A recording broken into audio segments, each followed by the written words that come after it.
রাতের বেলা বিছানায় শুয়ে ভাবি কখন সকাল হবে, আর যখন সকাল হয় তখন কখন যে দিনটা পার হয়ে যায় নিজেও টের পাই না। ইস, সময়গুলো যদি এভাবে ধরে রাখা যেত তাহলে কত ভালো সময়গুলো না নিজের কাছে রাখতে পারতাম।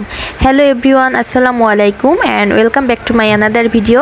সো কেমন আছেন সবাই? আশা করি সবাই খুব ভালো আছেন। আলহামদুলিল্লাহ, আমরাও আপনাদের দোয়ায় এবং আল্লাহর রহমতে খুবই ভালো আছি।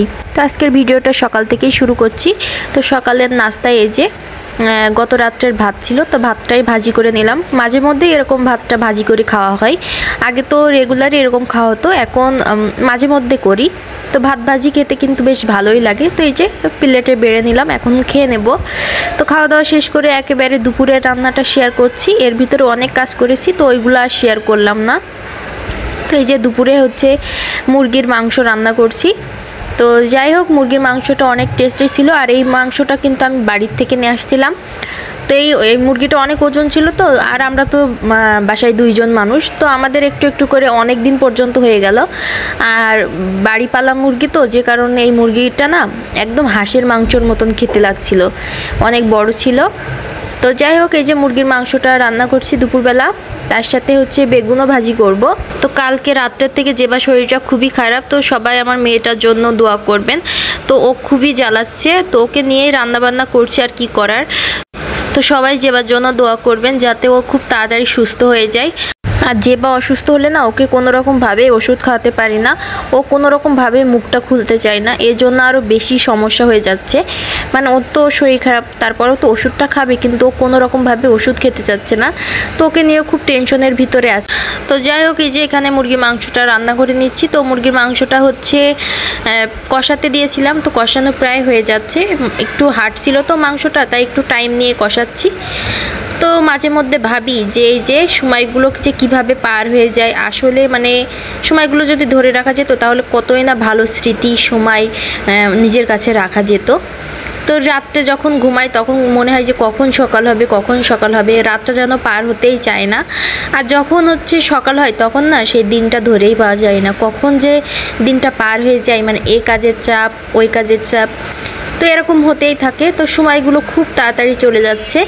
তো ইদানিং হচ্ছে আমার রাতের বেলাতে খুব বেশি একটা ঘুমই হয় না বলতে গেলে। আমি খুব ভোরবেলায় উঠে যাই, কেন জানি মানে 10 দিন মতনই এমন হচ্ছে, কোনো রকমভাবে রাত্রে ঘুম হচ্ছে না। তো যাই হোক, এই যে এখানে হচ্ছে বেগুনটাও ভাজি করলাম, আর বেগুন শুধু হলুদ আর লবণ দিয়ে ভাজি করলাম।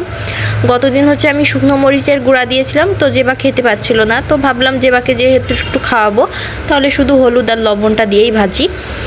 তো রান্নাবান্না শেষ করে যেবাকে গোসল করে খাওয়াইছি, তারপর হচ্ছে ওকে ঘুম পাড়িয়ে দিয়েছি। আর এখন হচ্ছে আমি একটু বেসিনটা পরিষ্কার করে নিচ্ছি।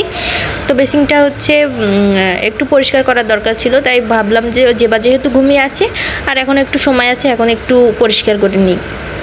আমি শুধু চান্সে থাকি যে যেবা কখন ঘুমাবে, কারণ যেবা যখনই ঘুমাবে তখনই হচ্ছে আমি একটু ফ্রি হই, আর তখনই হচ্ছে সব এরকম কাজগুলো করে নিই। আর যে কাজগুলো ওকে কোলে করে নিয়েই করার মতো সেগুলো তো করি, আর ওর ঘুমানোর জন্য আমি অপেক্ষা করি যে ঘুমালেই আমি এই কাজগুলো করে নেব।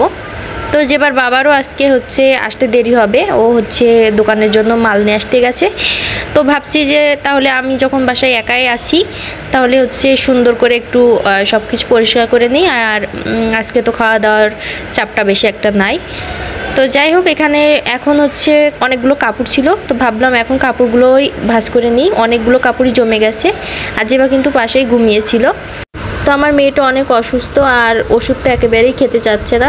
তো আপনারা সবাই একটু দোয়া করবেন যাতে ও খুব তাড়াতাড়ি সুস্থ হয়ে যায়। তো এই যে কাপড় চোপড়গুলো ভাঁজ করে নিচ্ছি, তারপর আমিও ফ্রেশ হয়ে নেব। আর আজকে দুপুরের খাবার হচ্ছে একাই খাবো, কারণ যেবার বাবা তো আজকে দুপুরবেলা খেতে আসবে না, ওর আসতে আসতে অনেক দেরি হবে। তাই ভাবলাম আজকে দুপুরবেলা আমি একাই খেয়ে নিই, আর যেবাকে আগেই খাইয়ে দিয়েছি, ও হচ্ছে খেয়ে ঘুমাচ্ছে। আমাদের সংসারটা একেবারে ছোট, আমরা তো 3 জনের একটা সংসার, তারপরও এত সংসারে কাজের চাপ। সংসার ছোট আর বড় হোক এটা কোনো বিষয় না, সংসারের কাজ থাকবেই, এটাই হচ্ছে বিষয়। একটা কাজ গেলে আরেকটা কাজ এসে হাজির হয়, সব কাজ গুছিয়ে রাখি, তারপরও কাজের কোনো শেষ নাই। তো এই যে দুপুরে খাওয়া দাওয়া শেষ করে বিকালের দিকে যেবাকে নিয়ে একটু বারান্দায় এসে বসলাম, আর আকাশে অনেক বেশি মেঘ, মনে হচ্ছিল এক্ষুনি বৃষ্টি হবে, আর তার সাথে খুবই বাতাস ছিল। তো এখানে এসে আমরা বেশ খানিকক্ষণ বসে থাকি, আমি আর জেবা রেগুলারই এখানে এসে বসে থাকি। ওই যে নিচে খেলাধুলা করে বাচ্চারা, তো জেবা ওদের দেখে আর ওদের দেখিয়ে দেখিয়ে আমি হচ্ছে ওকে খাবারটা খাওয়াই। তো বিষয়টা ভালোই এনজয় করে। আর হচ্ছে বাইরে অনেক বাতাস ছিল, এত ঠান্ডা বাতাস, দেখুন আমার গাছগুলো কত সুন্দরভাবে পাতাগুলো নড়ছে। তো যাই হোক, আকাশটা মেঘলা মনে হচ্ছিল তো বৃষ্টি হবে। তো এর ভিতর থেকে দেখলাম যেবার বাবাও আসছে, যেবার বাবার আসতে সন্ধ্যা হয়ে গেছে, মাগরিবের একটু আগেই আসছে। তো আসার সময় দেখলাম যে আমার জন্য আবার খাবার নিয়ে আসছে। তো আমি ওকে বললাম যে তুমি আমার জন্য খাবার নিয়ে আসছো, তুমি তো জানো আজকে দুপুরবেলা আমি রান্না করেছি। তো বললো যে আমি যেহেতু বাইরে গেছিলাম তাই জন্য ভাবলাম যে তোমার জন্য খাবার নিয়ে আসি। তো এটা ছিল হচ্ছে অরিজিনাল হানিফ বিরিয়ানি, যে কারণে আমার জন্য নিয়ে আসতে বললো যে যেহেতু অরিজিনাল ছিল তাই তোমার জন্য নিয়ে আসছি। তো এই যে আমি প্লেটে নামিয়ে নিলাম। তো এখান থেকে হচ্ছে যেবার বাবাও খাবে আমিও খাবো। তো আজকের ভিডিওটা এই পর্যন্তই ছিল। ভিডিওটা কেমন লাগলো সেটা অবশ্যই কমেন্ট করে জানাবেন। ভালো লাগলে লাইক শেয়ার করতে ভুলবেন না। যারা আমার পেজে নতুন অবশ্যই পেজটা ফলো দিয়ে রাখবেন। তো সবাই ভালো থাকবেন, আল্লাহ হাফেজ।